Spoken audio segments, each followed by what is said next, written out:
Good morning, students. I am Komal, your English teacher. Students, today we will read chapter number 3, The Little Girl of Behind Book. So, first we have Before You Read. Do you feel you know your parents better now than when you were much younger?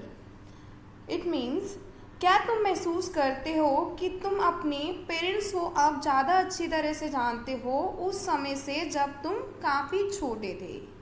Perhaps you understand the reasons for some of their actions that used to upset you earlier. इसका मतलब है शायद अब तुम उनके कुछ कामों के रीज़न को समझते हो जो तुम्हें पहले ज़्यादा अपसेट कर देते थे. This story about a little girl whose feelings for her father changed from fear to understanding will probably find an echo in every home.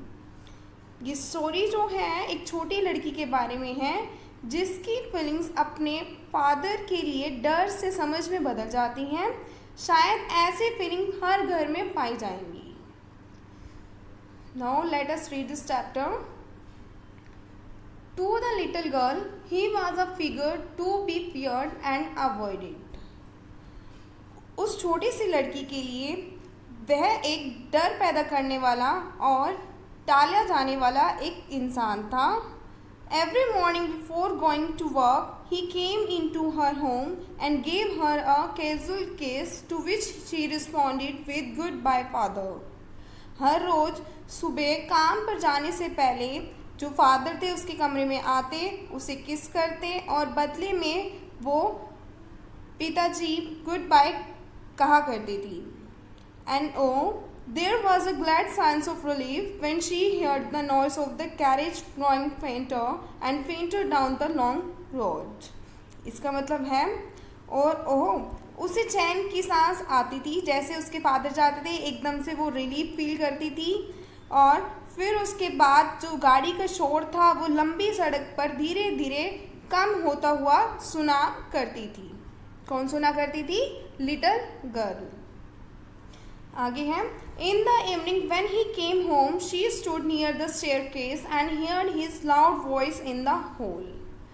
Evening के टाइम में जब उसके फादर घर आते तो वो सीढ़ियों के पास खड़ी हो जाती. स्टेयरकेस होता है सीढ़ियाँ. सीढ़ियों के पास वो खड़ी हो जाती और हॉल में उसकी ऊंची आवाज़ को सुना करती थी. किसकी ऊंची आवाज़ को? अपने फादर की ऊंची आवाज़ को. Bring my tea into the drawing room. Has not the paper come yet? Mother, go and see if my paper's out there and bring me my slippers. Slippers होता है चप्पलें. देखिए अब इसका मतलब क्या है. आगे बोला गया है मेरी चाय ड्राइंग रूम में लाओ.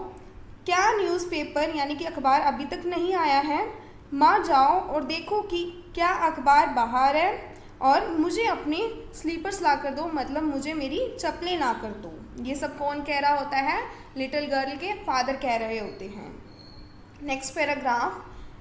Kezia's mother would call to her, if you were a good girl, you can come down and take off father's boots. इसका मतलब है माँ छोटी लड़की को आवाज़ लगाती है जिसका नाम क्या होता है? केजिया. यदि तुम अच्छी लड़की हो तो तुम नीचे आ सकती हो और अपने पिताजी के बूट खोल सकती हो. Next time, slowly the girl would slip down the stairs, more slowly still across the hall and push open the drawing room door. फिर उसके बाद धीरे धीरे जो वो लड़की थी यानी कि केजिया सीढ़ियों से नीचे आती है, हॉल में और भी धीरे और ड्राइंग रूम का दरवाज़ा धक्का मारकर खोलती थी. By that time he had his spectacles on and looked at her over them in a way that was terrifying to the little girl. It means लेकिन उस टाइम तक वह अपना चश्मा लगा लेता. स्पेक्टिकल्स होता है चश्मा. और उसकी ओर इस प्रकार से झांकता था, देखता था जिससे जो लड़की थी वो बहुत ही ज़्यादा डर जाया करती थी. While Kezia, hurry up and pull off these boots and take them outside. Have you been a good girl today? अच्छा केजिया जल्दी करो और इन बूटों को उतारो और इन्हें बाहर ले जाओ. क्या तुम आज अच्छी लड़की बन रही हो? Then उसके बाद है I don't know, father. You don't know. If you stutter like that, mother will have to take you to the doctor. फिर उसके बाद केजिया कहती है, फादर मैं नहीं जानती। फिर फादर कहते हैं उसको, क्या तुम नहीं जानती? यदि तुम इस तरह से हकलाती रहोगी, स्टटर होता है हकलाना, तो इस तरह से तुम हकलाती रहोगी तो तुम्हारी मम्मी को तुम्हें डॉक्टर के पास ले जाना पड़ेगा।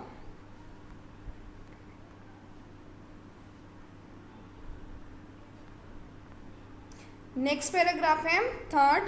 She never started with other people, had quite given it up, but only with father because then she was trying so hard to say the words properly. यहाँ पर बोला जा रहा है दूसरे लोगों के सामने वो कभी नहीं हकलाती थी, उसने हकलाना बंद कर दिया था, लेकिन अपने फादर से बात करते टाइम वो बहुत ज़्यादा हकलाती थी, क्योंकि उस टाइम शायद वर्ड को वो अच्छे ढंग से बोलने की कोशिश किया करती थी। मतलब बोलती थी, लेकिन जब फादर आते थे तो उनके सामने और भी अच्छा बोलने की कोशिश किया करती थी, डर से वो डर जाती थी बहुत ज़्यादा। What's the matter? What are you looking so wretched about? Mother, I wish you thought this child not to appear on the brink of suicide. Here, Kezia, carry my teacup back to the table carefully. देखिए अब इसमें क्या बोला गया है, क्या बात है, तुम इतनी नाखुश क्यों दिखाई दे रही हो? रेचड होता है नाखुश। फिर जो केजिया के फादर हैं वो कहते हैं कि माँ मैं चाहता हूँ कि तुम इस बच्ची को सुसाइड की कगार पर ना दिखने की टीचिंग दो, मतलब कोचिंग दो, शिक्षा दो।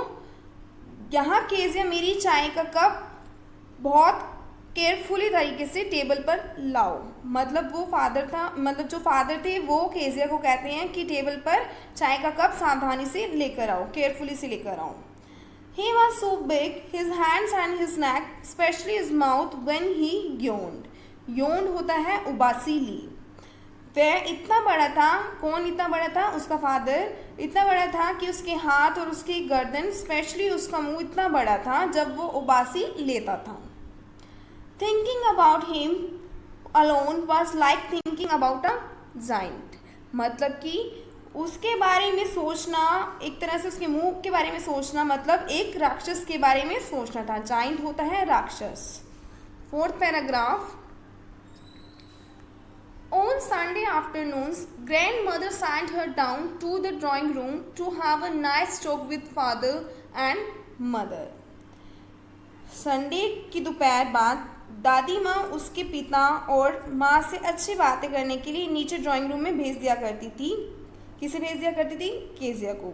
लेकिन जो छोटी सी लड़की यानी कि केजिया हमेशा उस टाइम पे अपनी मम्मी को पढ़ते हुए और अपने फादर को सोफे पर लेटे हुए पाती थी, और जो उसका रुमाल था उसके चेहरे पर और पैर पर एक अच्छे सॉफ्ट से पिलो पर टिके रहता था, और वो गहरी नींद में खराटे लेकर सोता हुआ मिलता था। कौन? केजिया का father.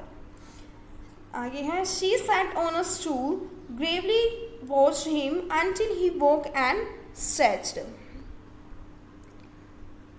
and asked the time, then looked at her. फिर उसके बाद केजिया जो थी वो स्टूल पर बैठ जाती थी और बड़ी ही गंभीरता से उसकी ओर देखती थी, यानी कि फादर की ओर देखती थी, जब तक वो जाग नहीं जाता था, और पैर फैलाते हुए उससे टाइम नहीं पूछ लेता था, और उठने के बाद वो उसकी ओर देखता नहीं था जब तक। Don't stare so, Kezia. You look like a little brown owl. फिर उसके फादर कहते हैं, इस तरह से मत घूरो केजिया, तुम एक छोटे ब्राउन उल्लू की तरह दिखाई देती हो। One day when she was kept indoors with a cold, her grandmother told her that father's birthday was next week and suggested she should make him a pin cushion for a gift out of a beautiful piece of yellow silk. एक दिन जब वो cold के कारण घर के अंदर थी, कोल्ड मतलब जुकाम के कारण जब वो घर के अंदर थी, तो उसकी दादी मम्मा ने बताया उसे कि उसके फादर का बर्थडे आने वाला है, यानी कि जन्मदिन आने वाला है, वो अगले वीक में है, और उसे सजेशन दिया कि उसे गिफ्ट के रूप में एक पिन कुशन दे दो जो कि सुंदर से येलो रेशम के टुकड़े से बना हो। Oh yes, she said, I tore them up for my surprises. कीज़े कहती है हाँ यस, मैंने ये अपने सरप्राइजेस के लिए तोड़ दिए हैं, मतलब कि उनके टुकड़े टुकड़े कर दिए हैं। What screamed mother, come straight down to the dining room this instant। उसकी मदर जो है वो ज़ोर से चिल्लाती है, स्क्रीम होता है चिल्लाया, और वो कहती है कि इसी टाइम डाइनिंग रूम में आओ नीचे। 6 पैराग्राफ है।